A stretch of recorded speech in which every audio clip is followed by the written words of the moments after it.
Il est évident que ce qu'on appelle soft law et ce qu'on appelle droit de l'homme bien entretiennent des rapports particuliers, en tout cas une observation assez empirique permet de le faire, alors même que ce lien est pourtant rarement étudié pour lui-même ni davantage mis en relief. Alors sans doute les décisions, les textes soft relatifs à la protection des droits de l'homme sont commentés, quelquefois même abondamment, mais souvent pour constater, quelquefois pour déplorer la nature souple d'un texte qui serait donc pas assez protecteur, en tout cas pas comme il le faudrait, et ces propos railleraient au passage la mauvaise foi ou l'hypocrisie des États, des hautes parties contractantes ou des autorités responsables. Et plus curieusement, on pourrait se réjouir quelquefois, ça et là, des ressources que pourrait mobiliser le juge, qui, avec ses interprétations audacieuses, eh bien, pourrait transformer le soft en hard et de lors accomplir une forme de ruse des droits de l'homme. Alors, le soft law en matière de droits de l'homme est ainsi souvent accueilli comme une première étape, une infirmité, un état transitoire que les plus résignés s'accordent à trouver à peu près nécessaire avant que, ou pour que les droits de l'homme ne s'imposent finalement. Il est évident, me semble-t-il, de constater que la soft law ne concerne pas exclusivement les droits de l'homme. En cas, tu l'as dit, on le retrouve depuis fort longtemps en droit international, on le trouve également en droit administratif, à travers une théorie, une typologie des actes non décisoires de l'administration. On le retrouve aujourd'hui comme hier massivement en droit de l'environnement. Et on le retrouve également au cœur de ce qu'on appelle la théorie de la régulation économique. Mais ces deux derniers domaines, droit de l'environnement et droit de la régulation, ont précisément eux-mêmes à voir quelque chose avec les droits de l'homme. Le premier, en tout cas, dans sa forme attributive, droit à l'environnement, eh bien, il constitue déjà une partie de ce qu'on appelle depuis déjà fort longtemps la troisième génération de droits de l'homme. Et quant au droit de la régulation économique, ils se fondent précisément sur une idéologie libérale dont la promotion des libertés économiques ne constitue qu'une dimension. Mais si le rapport entre soft law et droits de l'homme est manifeste, reste à savoir s'il ne s'agit ici que d'une association conjoncturelle, liée en quelque sorte à l'esprit d'une époque qui brouille finalement toutes les catégories des normes juridiques, et notamment les droits de l'homme. Ou est-ce qu'il s'agit d'un lien plus fondamental et donc plus essentiel? Alors on peut constater, Alexandria l'a dit, on peut constater que les droits de l'homme et la soft law appartiennent à des temps différents, à des âges du droit différents, et donc à deux conceptions différentes d'envisager le droit. Le droit de l'homme renvoie à l'époque moderne du droit, sans doute issu des constructions et des systèmes juste naturalistes. Et au-delà de la divergence de ces pensées à l'intérieur même de ce qu'on appelle les justes naturalistes, eh bien, c'est à chaque fois un droit fondé sur la nature et sur la raison. Les droits de l'homme sont des vérités objectives, déduites rationnellement d'une nature reconstruite et fictive, à savoir celle du sujet libre. L'ordre juridique est donc tout entier fondé sur les droits de l'homme et finalisé à leur garantie. Cela ne signifie pas, bien évidemment, que l'ordre juridique garantisse effectivement les droits de l'homme. Et d'ailleurs, les régimes constitutionnels au XIXe siècle sont sans doute libéraux, mais très conservateurs d'une certaine manière. Mais ça signifie que l'ordre juridique libéral est fondé sur cette anthropologie de l'égale liberté des sujets de droit. L'ordre juridique est libéral, mais comme il vient d'être dit, la garantie de cette liberté repose sur la loi, c'est-à-dire fondamentalement sur un commandement, un acte d'autorité. Le soft law, lui, émerge, Alexandria l'a dit également, à l'âge qu'on pourrait qualifier de post-moderne du droit, c'est-à-dire cette époque qui brouille les grandes séparations qu'avait tracées le droit moderne, séparation entre le public et le privé, séparation entre l'État et la société civile, séparation entre émetteurs et destinataires de la norme, entre actes unilatéral et contrat, etc., etc. Et l'État postmoderne, donc, naît de cette crise de ce que Max Weber appelait l'État légal rationnel, et il s'impose sur cette crise de légitimité, cette crise d'efficacité, ce qui est d'ailleurs assez paradoxal, puisque l'État légal rationnel, justement, repose sur l'autorité, repose sur la contrainte, repose sur l'obligation. Cet État postmoderne n'est plus instituteur du social, ne légifère ni ne réglemente plus exclusivement, mais au contraire conseille, avise, invite, recommande, incite les membres d'une société devenue plus adulte. D'ailleurs, à ce titre, il faudrait peut-être moins parler d'État en tant qu'institution qui se définirait par la souveraineté, mais finalement d'une forme de gouvernance parmi d'autres et concurrencée dans la production du droit positif. Alors ce parcours finalement des âges de l'État est assez bien connu, mais il permet de rappeler qu'en réalité, à chaque nouvel âge du droit correspond une nouvelle conception de l'homme, à moins que ce soit plutôt l'inverse. Et il est primordial de constater que l'avènement du soft law sonne comme une forme de redécouverte de la liberté.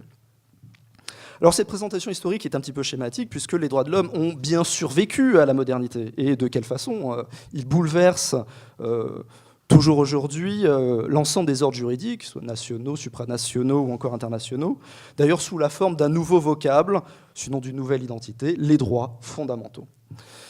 Et à l'inverse, il n'est pas certain que l'éclatement de la juridicité dans une vaste échelle de normativité soit une invention du XXe siècle. En effet, la pluralité des sources et des autorités dans l'ancien droit eh bien, conduisait également déjà à des grandes incertitudes sur la valeur de certains droits. Je pense en particulier à ce qu'on appelait le droit des gens, le jus cogens, vu d'abord comme une sorte de droit commun de l'humanité, plus franchement un droit international à partir du XVIIe siècle. Évidemment, il est sans doute anachronique de parler à cette époque de soft law, puisque les catégories d'hier ne sont pas les mêmes que les catégories d'aujourd'hui, puisque le soft law n'a effectivement n'a de sens qu'en relation avec le hard law, c'est-à-dire avec les cadres de pensée du positivisme juridique. Mais cela ne nous dit pas pourquoi soft law et droits de l'homme se trouvent si souvent associés dans la vie du droit. En réalité, nous verrons que l'un agit le plus souvent comme révélateur de l'autre et réciproquement. Révélateur au sens près du terme, au sens latin, révélare, c'est-à-dire qu'il lève le voile sur. Alors il me semble que le soft law agit comme un révélateur de l'objectivité des droits de l'homme, et à l'inverse, que les droits de l'homme agissent comme révélateurs de la juridicité du soft law. Alors le soft law agit comme révélateur de l'objectivité des droits de l'homme. De la nécessaire objectivité, je dirais. Alors évidemment, je n'entends pas me lancer dans une démonstration rationnelle de l'existence naturelle des droits de l'homme, ce ne serait pas le propos, puis ce serait méthodologiquement assez douteux, encore que certains se sont jadis illustrés dans cette tâche. Mais j'entends objectivité au sens d'argument ontologique. Ce que je veux dire, c'est que de même que Dieu, c'était l'argument de saint Anselme, de même que Dieu ne peut se concevoir que comme parfait, donc existant, eh bien les droits de l'homme ne peuvent se penser que comme des vérités objectives universelles. Dès qu'on dit le mot droit de l'homme, on pense vérité objective universelle. Donc l'objectivité des droits de l'homme sonne comme la condition logique pour penser les droits de l'homme. Et d'ailleurs, historiquement, les droits de l'homme ont souvent réussi à s'imposer en dehors ou en dépit de la valeur des normes formelles qui les transposaient. Que l'on songe, en cas, tu l'as évoqué, aux droits de l'homme sous l'empire de la Constitution de la Troisième République. La question et des débats sur la valeur de la Déclaration des droits de l'homme de 1789, alors même que celle-ci n'est pas formellement intégrée à ce qu'on appellera plus tard le bloc de constitutionnalité. Alors, il n'est pas ici totalement nécessaire de nous référer au débat et aux voix puissantes d'Oriou et de Duguy qui considéraient que la Déclaration des droits de l'homme avait une pleine valeur juridique. Il suffit de considérer que la Déclaration des droits de l'homme, alors même qu'elle n'a valeur déclarative et ne constitue qu'un chapitre de philosophie politique, selon des grands auteurs comme Karl Malberg, comme si d'ailleurs il s'agissait d'une infirmité, une philosophie politique, eh bien cette déclaration a évidemment inspiré, voire orienté nettement la grande marche des libertés publiques. Pas seulement la grande œuvre législative de la Troisième République, mais également, et surtout, je pense, à la jurisprudence administrative. Ainsi, on connaît les fameuses conclusions du commissaire du gouvernement Corneille sur l'arrêt Baldi de 1917.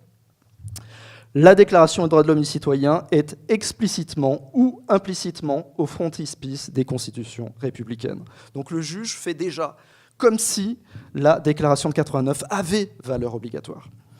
On pourrait également citer le grand destin de la Déclaration universelle des droits de l'homme de 1948, formellement une résolution de l'Assemblée générale des Nations unies, et la plupart des autorités à l'époque, comme Lothar Pacht, estiment que cette déclaration ne constitue pas un instrument juridique, mais revêt une simple valeur morale. Et les plus audacieux à cette époque estiment qu'au mieux, cette déclaration, elle n'a valeur que de recommandation. Je ne reviendrai pas, on le fera sans doute, sur la fortune de cette simple recommandation devenue le fondement de l'ensemble du droit international des droits de l'homme.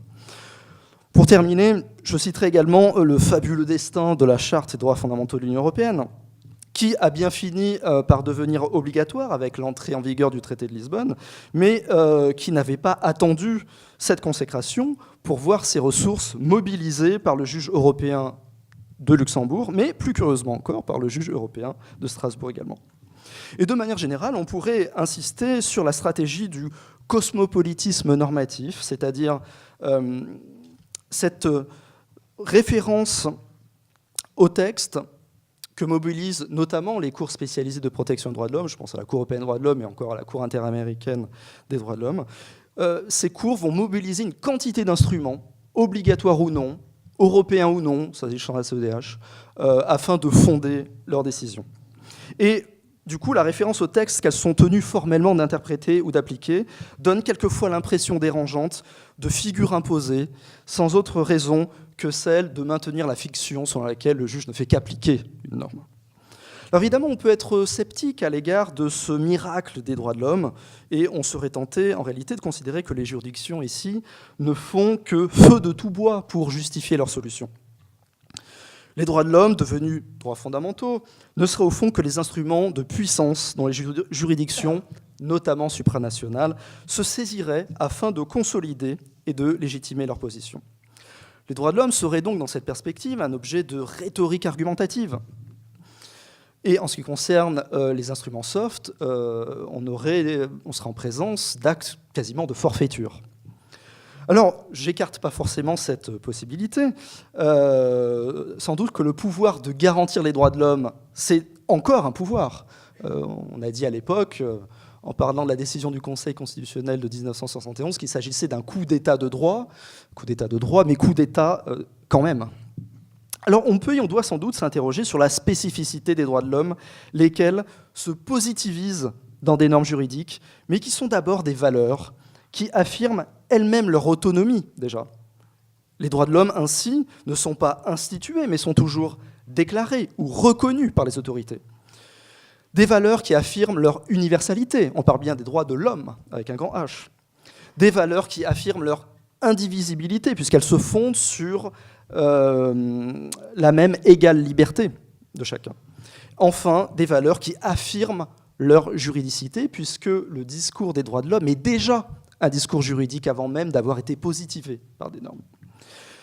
Si bien, en réalité, que les autorités, notamment les juridictions, n'appliquent plus vraiment telle ou telle disposition constitutionnelle, telle ou telle convention, telle ou telle norme particulière, qui n'apparaissent en réalité que comme des réceptacles formels, partiels ou lacunaires.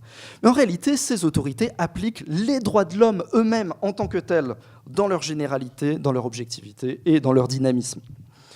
Et la valeur normative de ces enveloppes n'importe plus vraiment. Une recommandation ou une incitation, dès lors qu'il s'agit de liberté et de dignité humaine, devient rapidement, par la force des valeurs qui sont véhiculées, une obligation, voire même un impératif. Ainsi, aujourd'hui comme hier, les droits de l'homme ne peuvent se penser que sur le mode de la vérité objective. Et si ces droits de l'homme sont des vérités objectives universelles, le canal qu'ils sollicitent pour s'imposer devient une question relativement secondaire. D'ailleurs, ce n'est pas un hasard si le soft law s'est également épanoui en matière de régulation économique, dès lors que la loi du marché a pu justement être perçue à un moment comme naturelle, notamment par les néolibéraux. Sans doute, le caractère obligatoire de la norme constitue a priori le moyen le plus sûr et le plus efficace de leur respect, de leur garantie et du développement des droits de l'homme. Mais le cas échéant, ces finalités peuvent prendre d'autres voies. Ainsi, les droits de l'homme peuvent apparaître comme révélateurs de la juridicité du soft law. Le caractère juridique du soft law provoque aujourd'hui, sans doute, moins de controverses qu'auparavant. J'en veux pour preuve le fait que de plus en plus, effectivement, comme tu l'as dit, de plus en plus d'études de droit portent sur la soft law. Donc on a l'impression qu'il y a un objet qui devient de plus en plus légitime. Et le soft law se voit en effet largement réintroduit au cœur de la juridicité par l'idée d'échelle, de chaîne, de gradation, de continuum de normativité. En même temps, la différence entre droit et non-droit devient plus ambiguë, puisqu'il est difficile de trouver un critère de démarcation. Et à ce titre, on peut s'interroger sur un des critères dégagés par le Conseil d'État, qui serait de dire que, du coup, la différence en droit et non-droit, ce serait une dimension de formalisme. C'est un petit peu décevant. Du coup, la dilatation du champ de la juridicité est difficilement expliquée autrement que sur la nécessité de la souplesse, sur la nécessité, j'emploie encore une expression du Conseil d'État, pour le hard law de respirer. Je ne sais pas tellement ce que ça veut dire, mais on sent bien que l'expression est un peu séduisante. Mais qu'est-ce que ça veut dire au fond ? Pourtant demeure l'idée largement partagée que la vraie norme juridique est celle qui s'appuie sur une véritable normativité, sur la contrainte légale, pour employer un terme de Kant, ou sur l'obligation, pour parler comme Kelsen. Et d'ailleurs, il s'agit ici d'une proposition fondamentale élaborée par le positivisme juridique dans son ambition de fondation de la science du droit. Mais cette science du droit s'est le plus souvent intéressée à la norme. Kelsen a bâti une théorie générale des normes. Cette science du droit s'est beaucoup intéressée à l'émetteur de la norme. On a une théorie des organes, une théorie du juge. Mais finalement, cette science du droit s'est assez peu intéressée au destinataire de la norme. Et il est assez curieux, finalement, de bâtir une science du droit en tenant pour indifférent ou secondaire la question de l'essence du destinataire. En l'occurrence, l'essence du destinataire, c'est sans doute sa liberté. Et c'est l'un des mérites des théories sur la soft law de mettre la lumière sur le destinataire de la norme. Ou en tout cas, de rappeler que le droit s'inscrit dans une relation. Alors, la liberté est traitée souvent en droit en tant que contenu des normes. Dans une théorie des droits fondamentaux, la liberté sera ramenée à une permission. Mais si la liberté peut tout à fait faire l'objet d'un contenu normatif, et dans un état de droit, il est plutôt préférable que cette liberté fasse l'objet de contenu des normes, la liberté apparaît surtout comme le fondement du droit. Fondement déjà de l'ordre juridique, non seulement parce que cet ordre juridique prétend lui-même être fondé sur les droits de l'homme, c'est son postulat, c'est le postulat du contrat social, mais surtout parce que la liberté se situe effectivement, me semble-t-il, au fondement même de toute norme juridique. Puisque toute norme juridique, en effet, s'adresse, à travers des actes de langage, à des consciences libres. La liberté de conscience, à cet égard, est sans doute une norme, mais c'est également un fait. Et d'ailleurs, la possibilité de la sanction ne s'explique que par la liberté. C'est parce que le destinataire de la norme est libre qu'il peut transgresser la norme, et c'est parce que la norme peut être transgressée que l'ordre juridique peut prévoir, le cas échéant, mais pas forcément tout le temps, une sanction.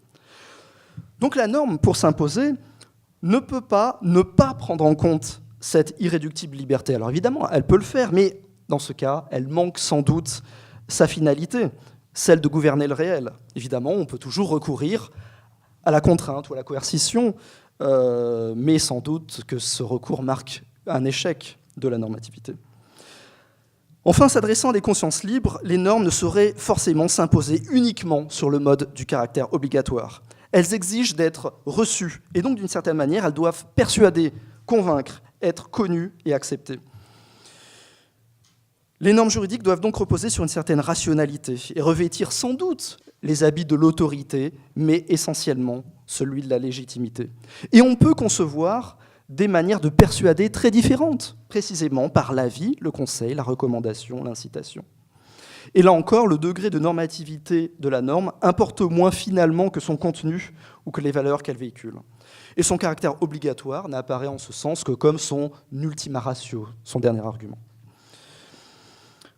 Enfin, justement, l'émergence de ce global law, ce droit global qui émerge sous nos yeux, et la multiplication des autorités et des normes, leur enchevêtrement, renforce précisément d'ailleurs cette impression de marché normatif, où il s'agit, au-delà de convaincre, de séduire le destinataire consommateur. Alors, au terme de cette présentation, évidemment, ce sentiment de vertige demeure, puisqu'on se demande toujours qu'est-ce que le droit. Alors écoutez, je ne sais toujours pas ce que c'est véritablement le droit. En tout cas, ce qui est peut-être certain, c'est que c'est quelque chose qui n'est pas tout à fait étranger à la liberté. Voilà, je vous remercie.